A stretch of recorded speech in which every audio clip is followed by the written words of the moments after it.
Hi everybody, Steve from Steve's Makerspace. We're in p5.js, and what you're seeing right now are examples of this quad maker that I did.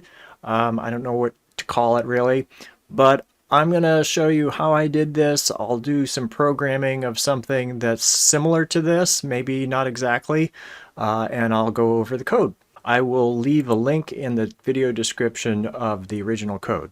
And by the way, even if you don't do any coding, you can just click on the link and play with this in your browser. So if you saw my video on pattern makers, you know that a lot of this stuff just starts with a grid, and this is no different. So we have to start with a couple of nested for loops.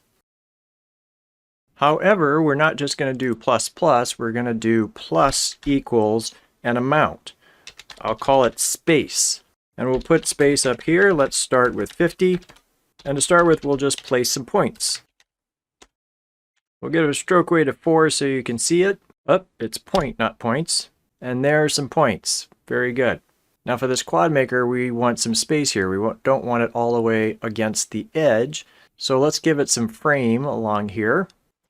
So we'll add a global variable frame equals 30. And instead of starting at 0, we'll start at frame. There we go, that's better. Now these grid points are not going to be exactly in these spots. We're going to vary where they're going to appear, which means that we need to remember where those dots are. So we're going to have to push these locations into an array. So we'll create an array called points, and we're going to push those points into the array. Now we could push x, comma, y, or we can do something called create vector. The vector is like a mini array. It will occupy one space in the points array, but it's going to have a lot of information in it, including x and y. Now I want to switch over to this drawing I made to explain how we're going to make the quads. So the position, we're placing these dots into the array, and we're going to calculate what's the position of this dot in the array. After we've gone through placing these dots and this dot, this is the first chance we have to make a quad. So this dot is the last position in the array. It's the last thing we pushed in. And so we're going to have that be a variable called pos, P-O-S. The full quad is 8 elements. It's 4 pairs of xy coordinates. So the first pair of xy coordinates is going to be points pos.x and points pos.y. The next thing for our quad is going to be pos minus 1 because it's the previous item that we pushed into the array. And then the one up here is going to be pos minus the number of points that we have across. How many points can we fit across? In this case, I've got 6 across, so this would be pos minus 6. And I've given that a variable wnum for width number. So then this final position is going to be pos minus w number minus 1. And we can enter these points in the quad either in clockwise direction or counterclockwise direction. It doesn't matter. So first we need that pos, and that's going to be the length of the array minus 1. If you had an array of, say, 6 items, it's a length of 6. It's going to start with 0 and go to 5. And so the position is actually 6 minus 1, 5. Now we need our wnum, and the number of items we can fit is the width divided by the space, almost. So it's not quite the width divided by the space because we've also got this frame. But the frame is on both sides, so we need to multiply by 2. So width minus frame times 2 divided by space. Now we'll start making our quad. I think that's it. Let's hit go and see if anything happens. Oh, we got an error. Cannot read X. Oh, I know why, because we forgot to do an if statement. Because I'm telling it to do it at the top left, but I can't make a quad at the top left yet. I have to wait until I finish the first row and the first item on the second row. So after I push things in, now I do an if statement. If y is greater than space plus frame and x is greater than space plus frame, then I do this. Close parentheses. Still an error. Darn it. I believe I need to floor this to get this to work properly. There we go, except that looks terrible. So one thing is we're not going to want to go all the way to the height because we have the frame on the ends. And then I believe there was some reason why I have to add one to this. There we go. I'm not quite sure why. But there's our grid, and you might be saying, well, why don't we just draw squares? Well, because we can vary the points. So here, when we're pushing in the vector, instead of pushing in x and y, we'll push in a random, and we could do like -5, 5 or something like that. But let's do a variable. We'll call it vary. -vary, vary, and then the y plus random. -vary, vary, and we'll give vary, and let's say 8. Now we'll hit go, and there we go in a regular grid, and we'll get rid of our points. Ta-da! Now if we just want to fill in the quads, right before we can do some random color. And there we go, we got some random color being generated.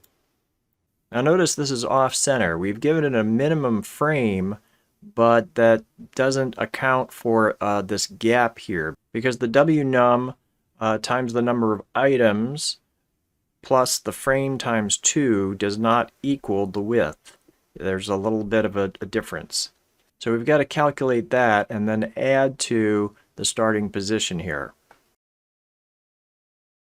So extra width is the width minus the WNUM times space minus the frame times 2, and then we add the extra width to the beginning of the X, and we've got some additional space on the left, and then we'll do a similar calculation for the top. Extra height equals height minus WNUM times space minus frame times 2, and we add extra height to the Y, and there we go.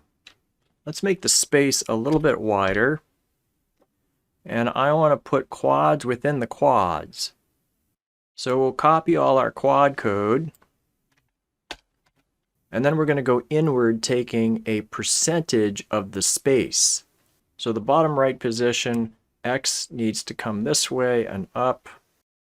And we'll call it buff or buffer. We'll say the buffer is going to be 0.3. And actually, it's all going to be space times buffer, so let's make that a variable too. So I'll call it buffer2, space times buff. So we'll change this to buff2. Left position, X has to be increased, Y needs to go up, it's decreased.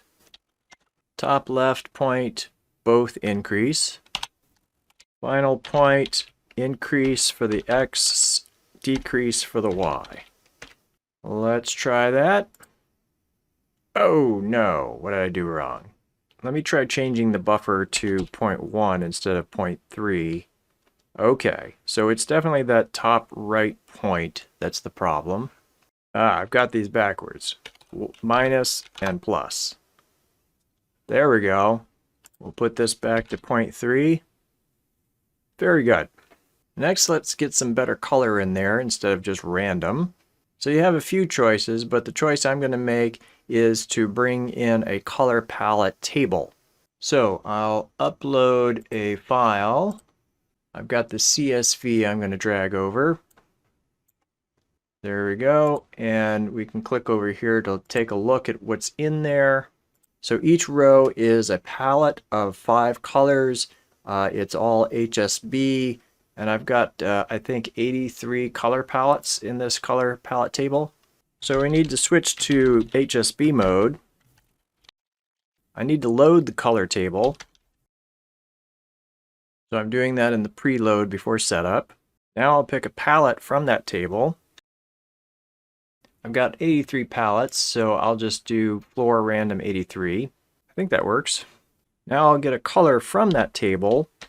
Color equals random 5 because there's 5 colors, but I need to floor that. And then I need to get the H, S, and B from that color table. The first item is the row, that's going to be my palette. The second item is going to be the column.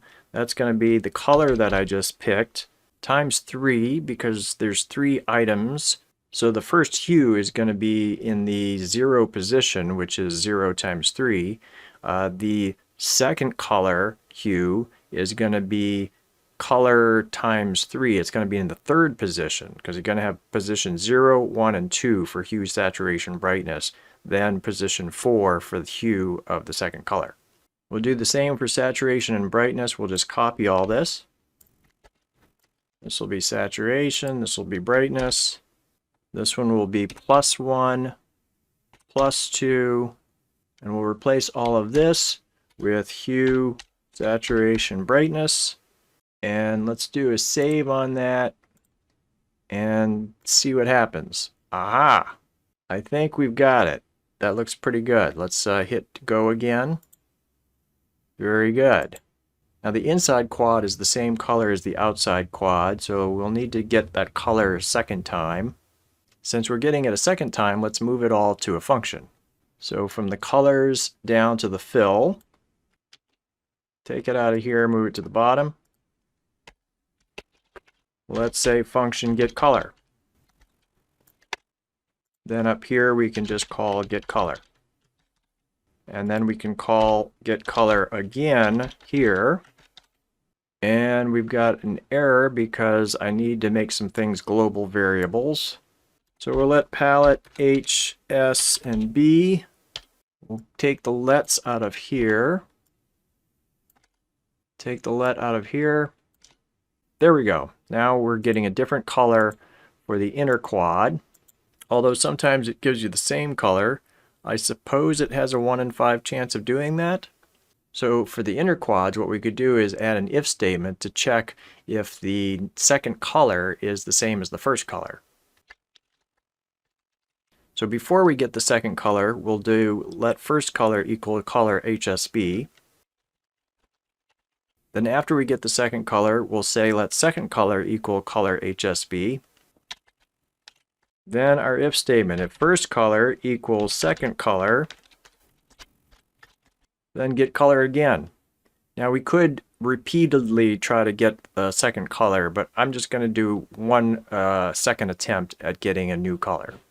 Oops, and this is supposed to say color, not call. There we go. So now, hopefully we'll get more variation between the inner quad and the outer quad.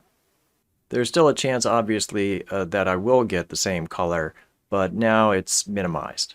The next thing is flood filling with Perlin noise. This is a complicated topic, so I'm not going to go into it in a lot of detail. Instead, I'm going to copy from a previous program the flood fill algorithm. This was made by Sarticus, and then I made some minor changes to it. So we'll copy all of this code, and let me duplicate this since I'm going to be making some major changes to it. Usually like to do that when I'm making major changes. We'll create a new file, floodfilling.js. We'll paste our code. So flood filling is what happens when you're using a paint bucket in a drawing program. It's used to fill in irregular shapes. This flood filling algorithm was made to fill in solid colors, and it would do that if I just got rid of this times n1. So this is replacing the pixel array. This is the R, G, and B color. But instead of filling in solid, I'm multiplying by n1, which is this noise factor. So the noise is looking at the current X position and Y position, multiplying it by a resolution. And then I'm multiplying by 1.4, which is to make it a little bit brighter. If I didn't multiply by 1.4, it might be a little darker. Going back to our sketch, the steps are going to be as follows. I'm going to fill in the quad with a light gray color. The flood filling seems to do better if it has some sort of color rather than just white. Second, I'll do the flood filling. And third, I'm going to redraw the outline of the quad. Here where I say get color, I'm going to replace this. I'm going to do a stroke weight of 1, and I'm going to fill with a gray color, let's say 240. Then I'm going to be drawing gray quads, and then after I draw these gray quads, I'm going to call the flood fill. So looking at the flood filling algorithm, we'll be sending it a vector and a color. So after drawing the quads, we call flood filling. We create a vector. We'll start by calling it points pos x and points pos y. We finish our vector, and then we need the color. It's going to be an RGB and an alpha of 255. But if I send this, it's going to start flood filling at the corner of my quad. I want it to fill in the center of the quad. So I need to subtract space divided by 2. And before I do the flood filling, I need to get color. But right now it's getting an HSB color. I need it to get an RGB color because the flood filling uses the pixel array, which uses RGB. So down at the bottom, I'm going to first get rid of my fill here. And I'm going to go to another program to grab my algorithm for converting from HSB to RGB. So I'll copy all of that, paste it into here. And actually, I don't think I need this color mode because we're going to get rid of this color mode. We're not going to be in HSB at all. So now my color should be returning an RGB, except I notice I've got two B's here, so I'm going to have to change one of these. And I see my algorithm actually has different variables. So we'll change this to Huey, Sat, and BRT to agree with this. And at the top, instead of HSB, we're going to make global variables RGB. We need to fix our first color, second color, so that it says RGB. When we make the second quad, we're going to repeat what we just did up here. So first, let's fill in with this. Copy that here. We make the quad. Then we get a color and flood fill. Copy that. That happens after I make this quad. Let's do a save and try that out. Flood fill is not defined. Forgot to add it to my index. So we go to our index, copy the sketch, down one, change this to floodfilling.js. Go back to the sketch, and let me see if I've got any global variables I need to add to my sketch that have to do with the flood filling, I mean. Oh, I do have a few here. There's double fill, noise, time, noise, increment. I'll explain those in a second. Let me just copy these to make sure I don't get any errors. I'll do a save and try that. Great, it didn't flood fill. Let's try taking all of this, and at the bottom of the sketch, let me try printing this to see if it's sending what I expect it to send. It'll just show the last item it sent to the flood fill algorithm. POS is not defined. I'll make POS a global variable. Take the let out of here. Very good. We have a vector, and I notice it's got decimals. We need to send a rounded number. So when we create our vector, let's round it. Round the x and round the y. I'll update that here as well. Try it again. There we go. Now there's one more step. The flood filling is imperfect. Unfortunately, it leaves some gaps here. So what I've been doing is redoing the quads with a larger stroke weight to cover up these gaps. So after it comes back from the flood fill, we'll do no fill, stroke weight 3, and then we're going to draw this quad again. So I'll copy that quad, paste it here. We'll do the same thing with the inner quad. After the flood fill, no fill, stroke weight 3, copy the quad, paste the quad, save it, and there we go. Got a couple of missing spots. I'm not sure why that is. Let's try making our buffer 25% instead of 30%. There we go. That's better. There seems to be something wrong with my frame. Not quite sure what's going on, and I see it's double filling some of this. Oh yes, and the noise increment. I forgot to add that. This noise increment is about changing the Perlin field each time I do the flood filling. So let me just do noise time plus equals noise increment at the bottom of the flood filling. Let me try changing it to 20%. All right, getting some better results at 20% instead of 25. I'm not sure why the frame is messed up now. I can get rid of this printing at the bottom. Well, I took a break just now to try to figure this out, and I've got the height working better, but I still can't figure out the width. I don't know why. If I try to add more space on the left, it just messes up the drawing. So I'll show you what I did to fix the height, and then I'm just going to leave it. So first off, with the width number, I added 1 to here. I realized I never did create an hnum, so I copied this code, created an hnum. Whoops, this is supposed to be height.